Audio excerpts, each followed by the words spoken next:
সুন্দর উপহার ও কিছু সামগ্রী নিয়ে যাত্রা শুরু করেছিল নয়াচর দ্বীপের উদ্দেশ্যে। গত 10ই সেপ্টেম্বর বুধবার ভোর 5:15-তে ওখান থেকে মালপত্র তুলে গাড়ি করে পৌঁছে গিয়েছিল পাতিখালি ঘাটে। আমাদের নবীন সংঘের সদস্যরা আমরা সকলেই জানি এই নয়াচর দ্বীপ হলদিয়া বন্দরের পূর্ব দিকে অবস্থিত একটি দ্বীপ, যেখানে খুবই সামান্য মানুষজন থাকে।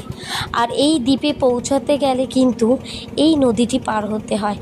কিন্তু যখন নদী দিয়ে যাতায়াত করতে গেলে সবার প্রথমে দরকার এই নদীতে জল, যা ভাটা পড়ে গেলে এই নদী শুকিয়ে যায়, এই নদী দিয়ে আর যাওয়া যায় না। হলদি নদীতে জোয়ার আসে, সেই জোয়ারের জল যখন এই ছোট নদীতে ঢোকে তখনই এই নদী পাতিখালি ঘাট থেকে নৌকা ছাড়া হয়।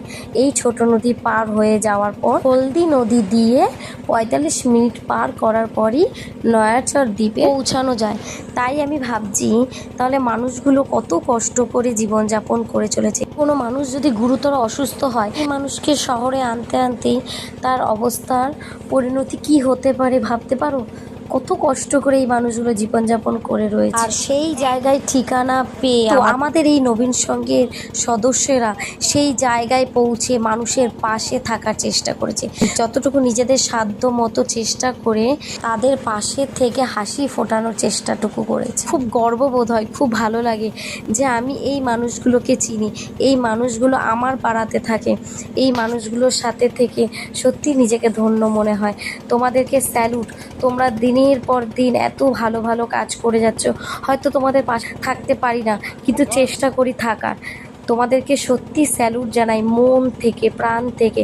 তোমরা এরকম ভালো ভালো অনেক কাজ করে যাও, খুব ভালো লাগে। তোমাদের কেউ আটকাতে পারবে না, যতই বাধা আসুক, বিপদ আসুক। যে বা যারা তোমাদেরকে অন্যায়ভাবে তোমাদেরকে থামিয়ে দিতে চাইছে তারা কখনো পারবে না, কখনো পারবে না। তোমাদের এই ভালো ভালো কাজগুলো লড়াইয়ের পথে শক্তি হয়ে দাঁড়াবে। তাদেরকেও ধন্যবাদ জানাই যারা নবীন সংঘের সদস্যের ভালো কাজের পাশে এসে দাঁড়িয়েছে এবং থেকেছে। আপনারাও যদি এইরকম মানুষের পাশে থেকে তাদের হাসিটুকুর কারণ হতে চান, তাহলে অবশ্যই নবীন সংঘ মানুষের পাশে থাকবে।